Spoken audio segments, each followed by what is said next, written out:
ജീനുകൾ, പാരമ്പര്യം, വ്യതിയാനം എന്നിവയെക്കുറിച്ച് പ്രതിപാദിക്കുന്ന ശാസ്ത്രശാഖയാണ് ജനിതകശാസ്ത്രം.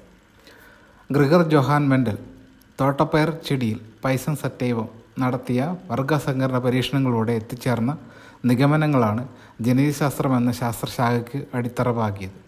അതിനാൽ അദ്ദേഹത്തെ ജനിതകശാസ്ത്രത്തിൻ്റെ പിതാവായി കണക്കാക്കുന്നു.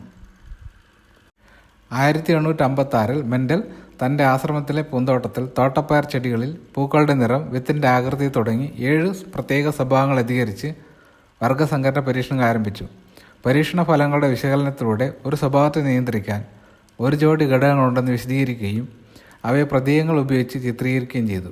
ജീനുകൾ എന്ന് ഇപ്പോൾ അറിയപ്പെടുന്നത് ഈ ഘടകങ്ങളാണ്. ഗ്രിഗർ മെൻഡലിൻ്റെ നിഗമനങ്ങൾ പാരമ്പര്യ പ്രേഷണ നിയമങ്ങൾ എന്നറിയപ്പെടുന്നു. പാരമ്പര്യത്തെയും വ്യതിയാനത്തെയും മനസ്സിലാക്കുന്നതിനുള്ള പ്രാഥമിക ജനിതക രൂപരേഖയാണ് ഈ നിയമങ്ങൾ നൽകുന്നത്. മെൻഡൽ ആദ്യം ഒരു ജോഡി വിപരീത ഗുണങ്ങളെ പരിഗണിച്ചാണ് വർഗസങ്കരണ പരീക്ഷണം നടത്തിയത്. ഇത് മോണോഹൈബ്രിഡ് ക്രോസ് എന്നറിയപ്പെടുന്നു. മോണോഹൈബ്രിഡ് ക്രോസ് ഒരു ജോഡി വിപരീത ഗുണങ്ങളെ പരിഗണിച്ചുള്ള വർഗസങ്കരണം. ഉയരം കൂടിയത്, ഉയരം കുറഞ്ഞത്. ഒന്നാം തലമുറ ഉയരം കൂടിയത് മാത്രം. ഒന്നാം തലമുറയുടെ വർഗസങ്കരണം രണ്ടാം തലമുറയിൽ ഉയരം കൂടിയതും ഉയരം കുറഞ്ഞതുമായ ചെടികൾ ലഭിച്ചു.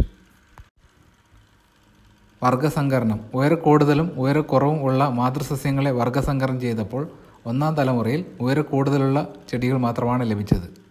ഒന്നാം തലമുറയിലെ ഉയരക്കൂടുതൽ ചെടികളെ സ്വപരാഗണത്തിന് വിധേയമാക്കിയപ്പോൾ രണ്ടാം തലമുറയിൽ ഉയരക്കൂടുതൽ ചെടികളും ഉയരം കുറവുള്ള ചെടികളും 3:1 എന്ന അനുപാതത്തിൽ ലഭിച്ചു. അലീലുകൾ ഒരു ജീനിൻ്റെ വ്യത്യസ്ത തരങ്ങളെയാണ് അലീൽ എന്ന് വിളിക്കുന്നത്. സാധാരണയായി ഒരു ജീനിന് 2 അലീലുകളാണുള്ളത്. ഫീനോടൈപ്പ് ഒരു ജീവിയിലെ സ്വഭാവത്തിൻ്റെ പ്രകടരൂപത്തെ ഫീനോടൈപ്പ് എന്ന് പറയുന്നു. ജീനോടൈപ്പ് ഒരു ജീവിയിലെ സ്വഭാവത്തിൻ്റെ പ്രകടരൂപത്തിന് കാരണമായ ജനിതക ഘടനയെ ജീനോടൈപ്പ് എന്ന് പറയുന്നു. മെൻഡലിൻ്റെ അനുമാനങ്ങൾ ഒരു സ്വഭാവത്തെ നിയന്ത്രിക്കുന്നത് 2 ഘടകങ്ങൾ ചേർന്നാണ്. ഒരു ജോഡി വിപരീത ഗുണങ്ങളെ വർഗസങ്കരണത്തിന് വിധേയമാക്കുമ്പോൾ ഒന്നാം തലമുറയിലെ സന്താനങ്ങളിൽ ഒന്ന് മാത്രം പ്രകടമാകുകയും മറ്റത് മറഞ്ഞിരിക്കുകയും ചെയ്യും. ഒന്നാം തലമുറയിൽ പ്രത്യക്ഷമായ ഗുണത്തെ പ്രകടഗുണം എന്നും മറഞ്ഞിരിക്കുന്നതിനെ ഗുപ്തഗുണം എന്നും പറയുന്നു. Law of dominance. ഒന്നാം തലമുറയിൽ മറഞ്ഞിരിക്കുന്ന ഗുണങ്ങൾ രണ്ടാം തലമുറയിൽ പ്രകടമാകുന്നുണ്ട്. ലിംഗകോശങ്ങൾ ഉണ്ടാകുമ്പോൾ സ്വഭാവത്തെ നിർണ്ണയിക്കുന്ന ഘടകങ്ങൾ പരസ്പരം കൂടിക്കലരാതെ വേർപിരിയുന്നു. Law of segregation. രണ്ടാം തലമുറയിലെ സന്താനങ്ങളിൽ പ്രകടഗുണമുള്ളവയുടെയും ഗുപ്തഗുണമുള്ളവയുടെയും അനുപാതം 3:1 ആണ്. 2 അതിലധികമോ വ്യത്യസ്ത സ്വഭാവങ്ങൾ കൂടിച്ചേരുമ്പോൾ അവയിൽ ഓരോ സ്വഭാവവും പരസ്പരം കൂടിക്കലരാതെ സ്വതന്ത്രമായി അടുത്ത തലമുറയിലേക്ക് വ്യാപരിക്കുന്നു. Law of independent assortment.